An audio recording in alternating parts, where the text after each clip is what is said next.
नमस्कार दोस्तों, डेट है आज की 9 जुलाई 2022 और स्वागत है आपका एडिटोरियल डिस्कशन में।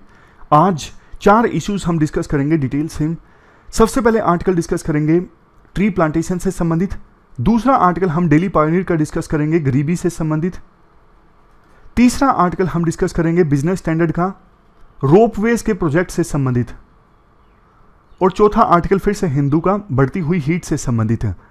आर्टिकल हम स्टार्ट करें, एक इंपॉर्टेंट चीज़ देखो, ये एक एग्जाम्पल हमने डिस्कस किया था कि बिहार के एक प्रोफेसर हैं ललन कुमार, जो अपनी 2 साल की सैलरी लौटा रहे हैं क्योंकि उन्हें पढ़ाने के लिए नहीं मिला। तो उन्होंने कहा कि मैं सैलरी क्यों लूँ अगर मैंने पढ़ाया ही नहीं। तो हमने ये डिस्कस किया था कि इस एग्जाम्पल को एथिक्स में यूज़ किया जा सकता है, लेकिन ये एग्जाम्पल ना थोड़ा सा गलत साबित हुआ। अब खबर ये आ रही है कि प्रोफेसर ललन कुमार ने माफ़ी मांगी है क्योंकि जो चेक उन्होंने दिया था ना उस अकाउंट में इनके सिर्फ 970 रुपये थे। और बाद में इन्होंने माफ़ी मांगी कि मैंने इमोशनल होकर ये दावा कर दिया। और कुछ और ये न्यूज़पेपर की रिपोर्ट है, इसमें बोला गया कि लोकल स्टूडेंट से पूछा गया तो वो बोलते हैं कि ललन कुमार नहीं आते कॉलेज में, बहुत कम आते हैं, और आते भी हैं तो क्लास कम लेते हैं।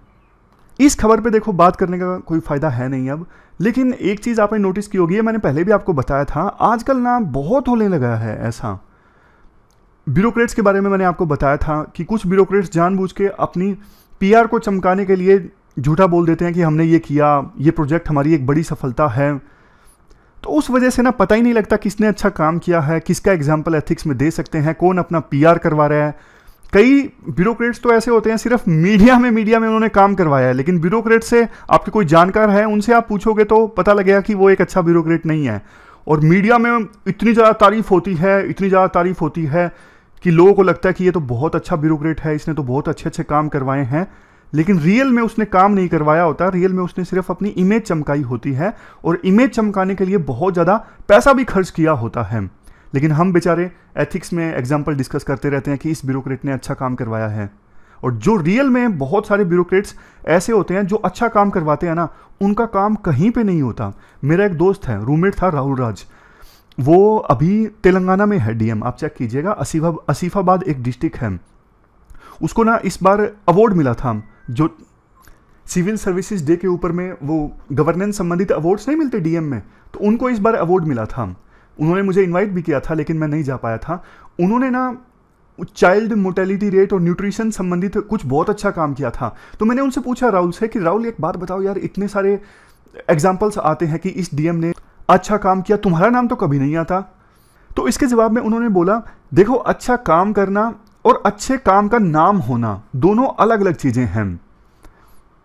बहुत सारे ब्यूरोक्रेट दोस्त हैं, वो ये बोलते हैं कि जो लोग ट्विटर पे ज़्यादा एक्टिव रहते हैं ना, संभावना कम है, जनरलाइज नहीं कर सकते, लेकिन संभावना कम है कि वो रियल लाइफ में अच्छा काम करते हों, क्योंकि टाइम होता ही नहीं है ब्यूरोक्रेट्स के पास। ब्यूरोक्रेट्स बहुत ज़्यादा बिजी होते हैं। लेकिन अगर कोई सोशल मीडिया पर टाइम ज़्यादा स्पेंड कर रहा है, इसका मतलब वो अपने काम पर कम ध्यान दे रहा है। देखो ये सारी बातें जो है ना, आपको भी पता है, इतने मेच्योर तो आप भी हो, जनरलाइज हम नहीं कर सकते हैं, एक्सेप्शंस देखने को मिलेंगी। ऐसा नहीं बोल सकते हैं कि ये सोशल मीडिया पर एक्टिव है तो ये बिल्कुल भी अच्छा काम नहीं करता होगा, नहीं, जनरलाइज नहीं कर सकते हैं। मोटा मोटा जो बात करने से एसेंस निकल के आता है वो मैंने शेयर किया। चलिए डिस्कशन स्टार्ट करते हैं। फर्स्ट इंपॉर्टेंट आर्टिकल ट्रीज की प्लांटेशन से संबंधित है। आप जीएस पेपर 3 के इस टॉपिक से आर्टिकल को रिलेट कर सकते हो। आप इस आर्टिकल का नाम इंट्रोडक्शन देखिए। आप भी इस तरह का इंट्रोडक्शन लिख सकते हो, ऐसे में अगर कुछ ना समझ में आए तो। इंट्रोडक्शन में इस आर्टिकल में कहा जाता है, पिछले महीने 100 महिलाएं मनरेगा स्कीम के अंतर्गत पंजाब के मानसा डिस्ट्रिक्ट के नंगल खुर्द गांव में खड्डे खोद रही थी और पौधों को पानी दे रही थी। मकसद था वहां पे ट्रीज को प्लांट करना। ये मौका था 5 जून का वर्ल्ड एनवायरनमेंट डे का। उस काम में 50 यंग लोगों का एक जो क्लब है वो भी लगा हुआ था, और डिस्ट्रिक्ट एडमिनिस्ट्रेशन भी उस काम में साथ दे रहा था। तो ये एक बहुत बढ़िया एग्जाम्पल था कम्युनिटी पार्टिसिपेशन का। मनरेगा स्कीम के तहत महिलाएं पार्टिसिपेट कर रही हैं, युवा लोगों का एक क्लब पार्टिसिपेट कर रहा है, डिस्ट्रिक्ट एडमिनिस्ट्रेशन पार्टिसिपेट कर रहा है। मकसद तीनों का ये है कि ट्रीज प्लांट करना। तो ये एग्जाम्पल है कम्युनिटी पार्टिसिपेशन का ट्री प्लांटेशन में। तो इस प्रकार की भूमिका आप भी गढ़ सकते हो किसी ऐसे में। इसके बाद देखो आर्टिकल में बोला जाता है, इस साल वन महोत्सव बनाया जा रहा है देश में। वन महोत्सव का मतलब है सेलिब्रेट द फॉरेस्ट। शुरुआत हुई थी इसकी जुलाई 1947 में। उस समय पंजाबी बोटनिस्ट थे MS रंधावा। बोटनिस्ट देखो वो एक्सपर्ट होते हैं जो प्लांट्स की साइंटिफिक स्टडी करते हैं। तो इन्होंने सबसे पहले MS रंधावा ने सबसे पहले स्टार्ट किया था। उसके बाद 1950 में कन्हैयालाल मानिकलाल मुंशी, ये एक इन्वायरमेंटलिस्ट हैं और union minister of agriculture and food थे। इन्होंने इसकी रीच को एक्सपेंड किया। पहले पंजाब तक सीमित था, 1950 में इस वन महोत्सव को नेशनल लेवल तक एक्सपेंड किया गया। मकसद ये है वन महोत्सव का कि फॉरेस्ट को एक्सपेंड किया जाए, फॉरेस्ट को रिस्टोर किया जाए, फॉरेस्ट के बारे में ज़्यादा से ज़्यादा अवेयरनेस फैलाई जाए। लेकिन देखो जब भी ट्री प्लांटेशन की बात आती है ना, तो काफ़ी सारी डिबेट्स भी इमर्ज होकर आती हैं। ट्री प्लांटेशन कैसे किया जाए, कौन से पेड़ उगाए जाएं, कौन से पेड़ ना उगाए जाएं, ये सब चीज़ें। देखो IUCN का कुछ डेटा है। डिफोरेस्टेशन यानी पेड़ों को काटा जाता है ना, जंगल खत्म कर दिए जाते हैं, और फॉरेस्ट डिग्रेडेशन। फॉरेस्ट डिग्रेडेशन का मतलब ये होता है, अब जैसे पेड़ों को काट दिया गया, अब फॉरेस्ट में नीचे की जो ज़मीन है वो ज़्यादा प्रोडक्टिव नहीं रही कि वहाँ पे एक बार पेड़ कट गए तो दोबारा पेड़ों को उगाना बहुत मुश्किल है। जैसे बोलते हैं ना लैंड डिग्रेडेशन। लैंड डिग्रेडेशन में क्या होता है, लैंड डिग्रेड हो जाता है, लैंड की जो प्रोडक्टिविटी है वो या तो ख़त्म हो जाती है या फिर कम हो जाती है। तो ये दो फैक्टर्स है ना, डिफोरेस्टेशन एंड फॉरेस्ट डिग्रेडेशन। ये total global green gas house के एमिशंस में 12% कंट्रीब्यूट करते हैं। अब इस चीज़ को एड्रेस करने के लिए ना सरकार दो तरह की टेक्निक्स अपनाती हैं। या तो उसी फॉरेस्ट को जो डिग्रेड हो रहा है उसे रिस्टोर किया जाए, या फिर मान लीजिए किसी फॉरेस्ट एरिया को डेवलपमेंट संबंधित एक्टिविटी के लिए यूज कर लिया जाता है, तो फिर सरकार का एक और प्रोग्राम है कंपनसेटरी एफोरेस्ट्रेशन, मतलब किसी और जगह पे पेड़ उगा दिए जाएं। एक डेटा के अनुसार देखो आज के समय में पूरे वर्ल्ड में 2 बिलियन हेक्टेयर का जो लैंड है ना वो डिग्रेडेड है, उसे रिस्टोर किया जा सकता है। यानी अभी प्रोडक्टिविटी काफ़ी कम है, वहाँ पे ज़्यादा कुछ उगता नहीं है, लेकिन कुछ प्रोसेस अप्लाई करके उसे रिस्टोर किया जा सकता है। और इंडिया में 140 मिलियन हेक्टेयर का जो लैंड है उसे रिस्टोर किया जा सकता है। लेकिन एक चीज़ ध्यान में रखने की आवश्यकता है, जब देखो आप डिग्रेडेड लैंड पर या फिर किसी और लैंड पे पेड़ उगाते हो ना, एक गलती नहीं करनी चाहिए जो अक्सर कर दी जाती है। एक ही तरह के पेड़ उगा दिए जाते हैं पूरे लैंड पे। मान लीजिए ये पूरा एरिया है, यहाँ पे पेड़ उगाने हैं, तो ऐसा नहीं फॉर एग्जांपल ए पेड़ का नाम है और पूरे लैंड पे ए नाम के पेड़ उगा दिए हर जगह पे, मोनो प्लांटेशन यानी कर दी, मोनोकल्चर ट्री प्लांटेशन, ये गलत है। अगर देखो डाइवर्स लोकल जो ट्री की स्पीसीज हैं वो उगाई जाए ना इस लैंड में, जैसे A B C D E F G H अलग अलग तरह के पेड़ उगा दिए इस पूरे एरिया में, ये फायदेमंद है। इसके बहुत सारे फायदे हैं, लोकल कम्युनिटी के लिए भी हेल्दियर है, पेड़ों के लिए भी हेल्दियर है, इससे फॉरेस्ट बनता है, रियल फॉरेस्ट।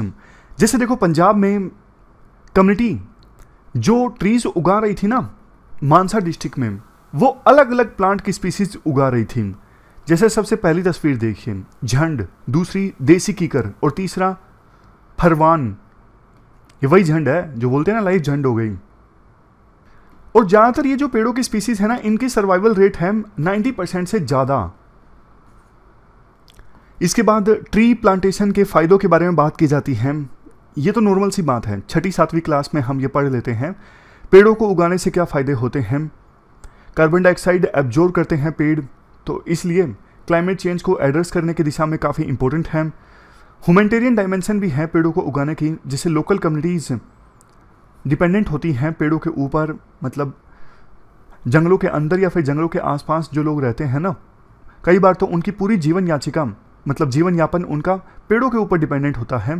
पेड़ सॉइल की फर्टिलिटी को इनरीच करते हैं, वाटर अवेलेबिलिटी को बूस्ट करते हैं, एग्रीकल्चर प्रोडक्टिविटी इंक्रीज करते हैं, रूरल इकोनॉमी में रोजगार के अवसर पैदा करते हैं, सॉइल इरोजन को रोकते हैं, फ्लड कंट्रोलिंग में भी हेल्पफुल हैं, फूड सिक्योरिटी को बूस्ट करते हैं और फूड इनसिक्योरिटी को कम करते हैं, महिलाओं को एम्पावर करते हैं। महिलाओं को कैसे एम्पावर करते हैं, उनकी डाइट को न्यूट्रिशन बनाने में और इनकम को बूस्ट करने में। इसके अलावा देखो जो ये एग्रो फॉरेस्ट्री है ना, ये रूरल एरिया से अर्बन एरियाज में माइग्रेशन को भी रोकता है। फ़ायदे बहुत सारे हैं, फ़ायदे आप आसानी से लिख सकते हो। इसीलिए 2021 से लेकर 2030 के बीच का जो दशक है वो UN decade on ecosystem restoration के रूप में ऑब्जर्व किया जा रहा है।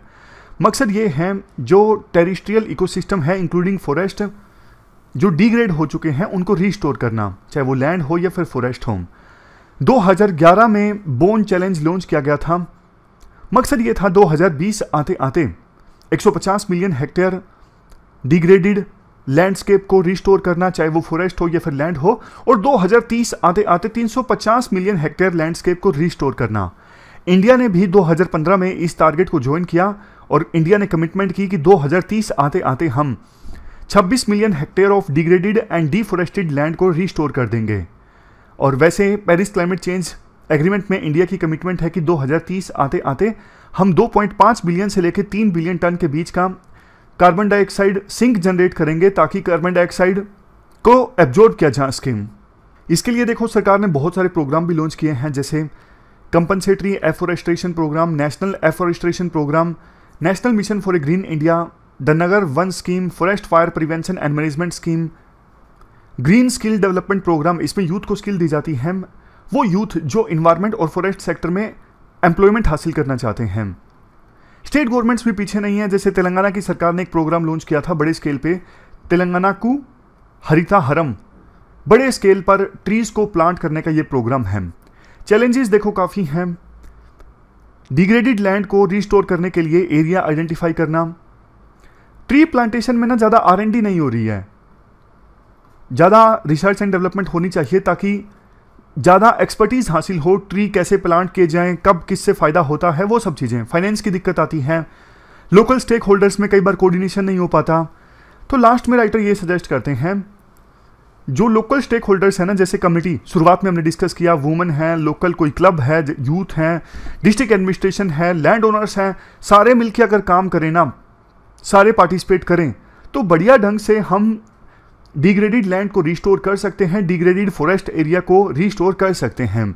ये अब इंसान के लिए चॉइस नहीं है, ये मैंडेटरी हो गया है समय को देखते हुए कि हमें पेड़ उगाने ही होंगे अगर हमें आने वाले क्लाइमेट चेंज संबंधित चैलेंज का सामना करना है। तो ये पूरा आर्टिकल हमने डिस्कस किया ट्री प्लांटेशन से संबंधित। चलते हैं आगे। इसके बाद नेक्स्ट आर्टिकल पॉवर्टी से संबंधित है, डेली पायनियर का। Poverty continues to be an anathema। एनाथीमा का मतलब होता है अभिशाप। कई बार ऐसे के टाइटल्स में ये कीवर्ड होता है एनाथीमा।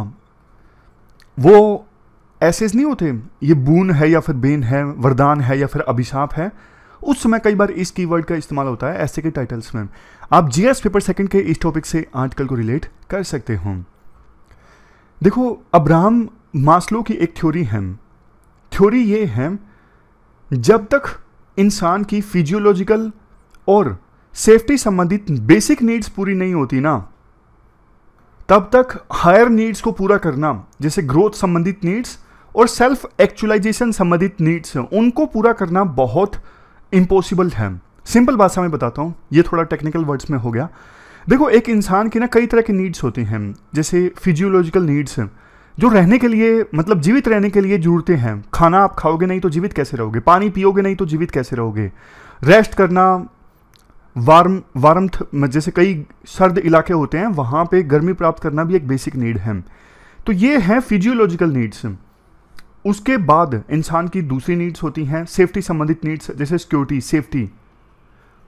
अब जैसे अफगानिस्तान है, येमेन है, कुछ ऐसे देश जहाँ पे सिविल वार चल रहा है, मान लीजिए लॉलेसनेस है, वायलेंस काफ़ी ज़्यादा हो रहा है, कोई गवर्नमेंट नहीं है इंसान की ज़िंदगी को प्रोटेक्ट करने के लिए, तो वहाँ पे सेफ्टी संबंधित नीड्स पूरी नहीं हो पा रही हैं।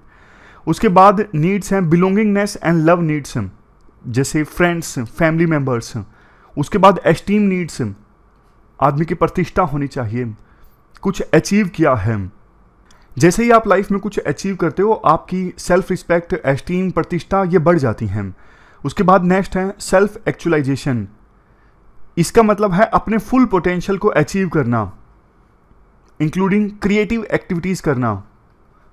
जैसे आप सब लोग अभी तैयारी के फेस में हो, अभी तक आपने अपना पोटेंशियल जो है ना वो अचीव नहीं किया है। समय आने पर आप अपना पोटेंशियल अचीव करोगे, वो स्टेज होगी सेल्फ एक्चुअलाइजेशन की। तो ये हमने जाना काफ़ी तरह की नीड्स होती हैं इंसान की, जिसमें से सबसे बेसिक नीड्स हैं सेफ्टी संबंधित need and physiological needs. Message बिल्कुल क्लियर है, जब तक देखो फिजियोलॉजिकल और सेफ्टी नीड्स सेटिस्फाई नहीं होती, हायर नीड्स जैसे सेल्फ एक्चुअलाइजेशन संबंधित needs, esteem needs, belongingness and love needs, इनको पूरा करना पॉसिबल नहीं है। इसीलिए देखो किसी भी गवर्नमेंट की प्रायोरिटी होती है पॉवर्टी को खत्म करना। वर्ल्ड बैंक डिफाइन करता है पॉवर्टी को, पॉवर्टी इज डेप्रिविएशन ऑफ वेलबींग, यानी वेलबींग का अभाव। और इसकी काफ़ी सारी डायमेंशंस हैं, इंक्लूडिंग लो इनकम, इनकम का लो होना, या फिर वो बेसिक गुड्स एंड सर्विसेज को एक्वायर ना कर पाना, खरीद ना पाना, जो कि देखो डिग्निटी के साथ सर्वाइव करने के लिए जरूरी है। बट अक्सर हम देखते हैं कि पॉवर्टी को ना सिर्फ एक ही डायमेंशन में कन्फाइन कर दिया जाता है, वो है इकोनॉमिक डायमेंशन, कि इसके पास पैसे नहीं है, बस ये गरीब है। लेकिन पॉवर्टी की सिर्फ एक डायमेंशन नहीं है। अमर्त्य सेन कहते हैं पॉवर्टी की काफ़ी सारी डायमेंशन है, पॉवर्टी एक मल्टी डायमेंशनल कंसेप्ट है। उन्होंने पॉवर्टी को क्लासीफाई किया एब्सोल्यूट पॉवर्टी में, कि किसी के पास फॉर एग्जांपल कोई 2000 रुपये से कम एक महीने में कमाता है तो वो गरीब है, ये एब्सोल्यूट पॉवर्टी है। रिलेटिव पॉवर्टी में हम ना कंपेयर करते हैं कि एक इंसान बाकी लोगों के अपेक्षाकृत कितने कमा रहा है, उसके बेस पे हम रिलेटिव पॉवर्टी जो है वो कैलकुलेट करते हैं। हालांकि देखो अमर्त्य सेन का जो कंसेप्ट है ना, वो बोलता है इंसान को कैपेबल बनाओ, जैसे सिर्फ रिसोर्स देने से कुछ नहीं होगा। मान लीजिए आपने गरीब लोगों को बैग दे दिया, किताबें दे दी, वो पढ़ी नहीं सकेंगे तो क्या फायदा होगा, तो उनको कैपेबल बनाओ। कैपेबिलिटी वाली अप्रोच है अमर्त्य सेन की। महात्मा गांधी कहते हैं poverty is the worst form of violence. जैसे देखो कोई भी वायलेंस हिट सोसाइटी होती है ना, वो एक प्रकार से इमोबाइल हो जाती है, वो आगे नहीं बढ़ पाती। वायलेंस हिट सोसाइटी काफी तरह के चैलेंजेस फेस करती है, जैसे हेल्थ, फ्यूचर, सब कुछ अंधेरे में आ जाता है। उसी प्रकार से जो पॉवर्टी हिट सोसाइटी होती है ना, वो भी इसी प्रकार के चैलेंजेस फेस करती है। इसीलिए महात्मा गांधी ने कहा था poverty is the worst form of violence. Development aspirations को पूरा करना हो या फिर प्रोस्पेरिटी लानी हो, उसके बीच में सबसे बड़ी जो बाधा है ना, सबसे बड़ा जो चैलेंज है वो है पॉवर्टी, यानी गरीबी।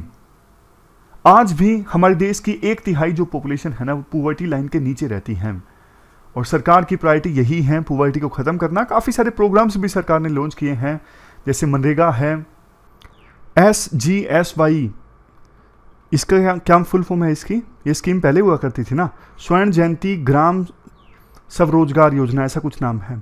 नेशनल रूरल लाइवलीहुड यानी NRLM, IRDP integrated rural development programme, ये Jawaharlal Nehru national urban renewal mission, Indira Awas Yojana IAY, पुरानी स्कीम्स हैं इनमें से कुछ। तो ये स्कीम्स सरकार ने लॉन्च की, मकसद था बेसिक नीड्स तो कम से कम पूरी हो जनता की, जैसे शेल्टर संबंधित, health care, nutrition, sanitation.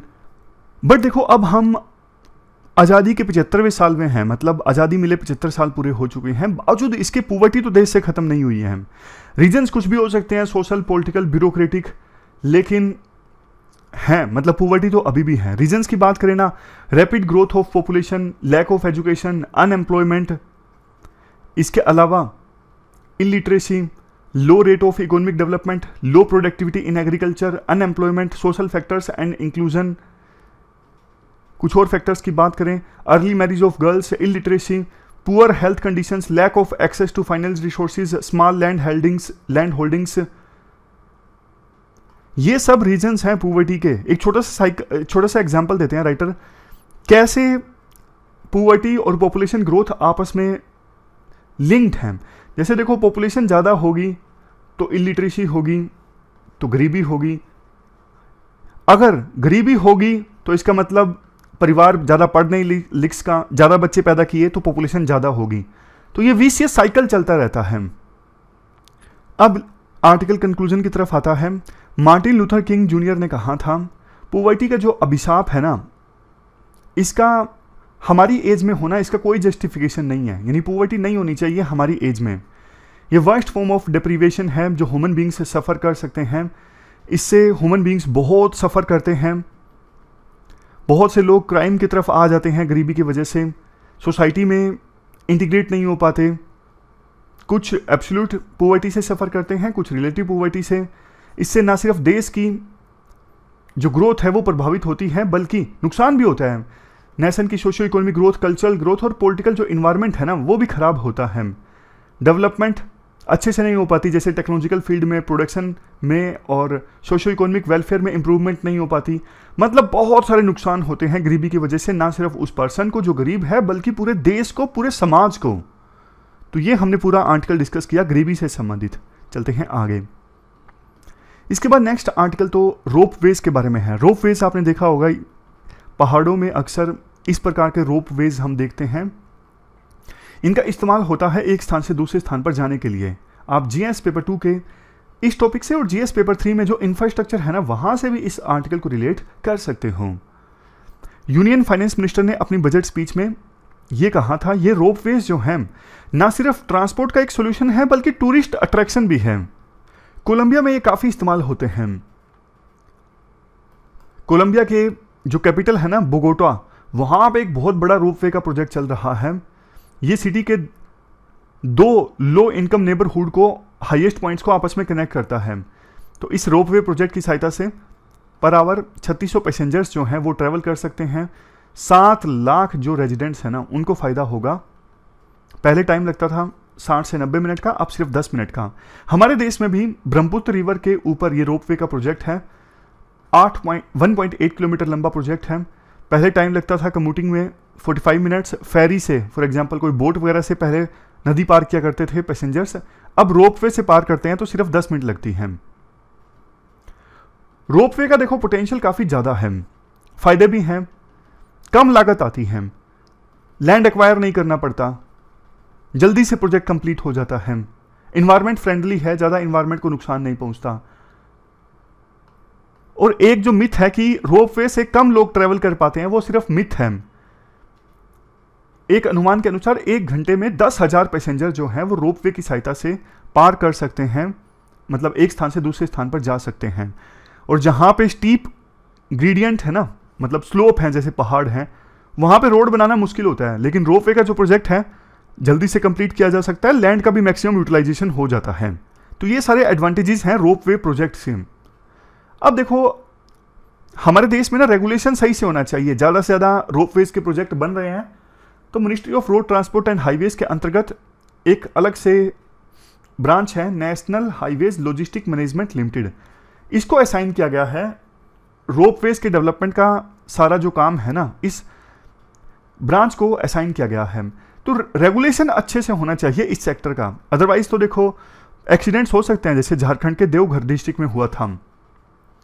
Ministry को ना डिटेल्ड एसओपीज डिफाइन करनी चाहिए, किस प्रकार से रोपवेज को बनाना है, अगर कोई एक्सीडेंट हो जाता है तो कंटीजेंसी प्लान क्या होना चाहिए, सब कुछ। अभी देखो यूरोपियन यूनियन की जो कंपनीज है ना उनको महारत हासिल है रोपवेज का प्रोजेक्ट डेवलप करने में, लेकिन हमारा देश चूंकि अब आत्मनिर्भरता की तरफ आगे बढ़ रहा है, तो हमारे पास भी एक अपॉर्चुनिटी है कि हम ना सिर्फ हमारे देश में ज़्यादा से ज़्यादा रोपवेज का निर्माण करें, बल्कि हमारे जो पड़ोसी देश हैं, दूसरे डेवलपिंग कंट्रीज हैं, वहां पे भी रोपवेज को डेवलप करना हो तो हमारे देश की जो कंपनीज हैं वो अच्छी भूमिका निभा सकती हैं। तो ये पूरा आर्टिकल हमने डिस्कस किया। अब लास्ट में देखो फिर से एक छोटा सा आर्टिकल है हीट से संबंधित। आप जीएस पेपर 3 के इस टॉपिक से आर्टिकल को रिलेट कर सकते हो। देखो आपने भी महसूस किया होगा कि इस साल मार्च में थोड़ी ज़्यादा ही गर्मी रही। राइटर बोलते हैं कि पिछले कुछ सालों से ना जो एवरेज टेम्परेचर है ना वो बढ़ता जा रहा है, लेकिन राइटर कहती हैं कि एवरेज टेम्परेचर जो बढ़ रहा है ना वो यूनिफॉर्मली नहीं बढ़ रहा है, किसी किसी महीने में किसी किसी रीजन में ज़्यादा बढ़ रहा है और किसी रीजन में कम बढ़ रहा है। अब राइटर ना इसी बात को साबित करने के लिए ना बहुत सारा डेटा देती हैं, जैसे मानसून के मंथ्स में कितना टेम्परेचर इंक्रीज हुआ है, जनवरी फरवरी में कितना हुआ है, नॉर्थ वेस्ट में कितना हुआ है, साउथ में कितना हुआ है। अब डेटा पे भी परसेंट चिन्ह लगाए जा सकते हैं कि डेटा जो है ऑथेंटिक है कि नहीं है, क्योंकि एक थिंक टैंक का डेटा है। पॉइंट पे आते हैं ये सारा डेटा देते हुए राइटर, वो कहते हैं कि अब बहुत सारी सिटीज़ में ना अर्बन हीट आइलैंड इफेक्ट बन रहा है। इसमें क्या होता है, शहरों में ना हीट एकदम से इंक्रीज हो जाती है, क्योंकि कंक्रीट का स्ट्रक्चर होता है, वहाँ पे हीट ट्रैप हो जाती है जो आसानी से निकल नहीं पाती सिटीज़ से। तो अर्बन एरियाज में हीट जो है वो रिलेटिवली इंक्रीज हो जाती है हीट के ट्रैप होने की वजह से। कंक्रीट का स्ट्रक्चर होता है इसलिए हीट ट्रैप हो जाती है, इसलिए टेम्परेचर इंक्रीज हो जाता है शहरों में। इसे बोलते हैं अर्बन हीट आइलैंड इफेक्ट। बहुत सारे इंडिया के राज्य जो हैं वो अब इसे एड्रेस करने के लिए उपाय कर रहे हैं, जैसे गुजरात हीट एक्शन प्लान लेके आया। इस प्रकार का प्लान देश के अलग अलग इलाकों में भी आना चाहिए, जिसमें कुछ मुख्य बातों पे फोकस किया जा सकता है, जैसे इनडोर्स जो है रिलेटिवली ठंड रहे, इस प्रकार का मटेरियल आप इस्तेमाल करो घर के कंस्ट्रक्शन में कि घर के अंदर थोड़ा ठंडक रहे। अर्ली वार्निंग सिस्टम का इस्तेमाल करो हीट वेव्स को डिटेक्ट करने के लिए। हेल्थ इंफ्रास्ट्रक्चर को इंप्रूव करो ताकि जो लोग हीट स्ट्रोक से सफ़र करते हैं उनका जल्द से जल्द इलाज हो सके। देखो, ये तो हमने बात की अर्बन एरियाज़ की। रूरल एरियाज़ में सिचुएशन काफ़ी ख़राब हो जाती है, वहाँ पे तो सरकार ध्यान भी नहीं दे पाती। अब समय आ गया है सरकार हीट वेव्स को सीरियसली ले, बजट में पैसा एलोकेट करे इफेक्टिव कूलिंग प्लान्स को इंप्लीमेंट करने के लिए। दो चीज़ें हैं, देखो, एक तो हीट इंक्रीज हो रही है, इसे अडेप्ट करना, एक इस बढ़ती हुई हीट को कम करने की कोशिश करना। तो दोनों एस्पेक्ट्स पे सरकार को फोकस करना होगा, एक अडेप्टेशन एक मिटिगेशन। एक तो बढ़ती हुई हीट से अडेप्ट कर पाना, इसके लिए लोगों को कैपेबल बनाना, इंफ्रास्ट्रक्चर मुहैया करवाना, दूसरा हीट को कम करने के प्रयास करना। तो ये हमने पूरा आर्टिकल डिस्कस किया बढ़ती हुई हीट से संबंधित। हमारी आज की इस डिस्कशन में इतना ही है। आज हमने 4 इश्यूज को डिस्कस किया। Thank you very much for discussion.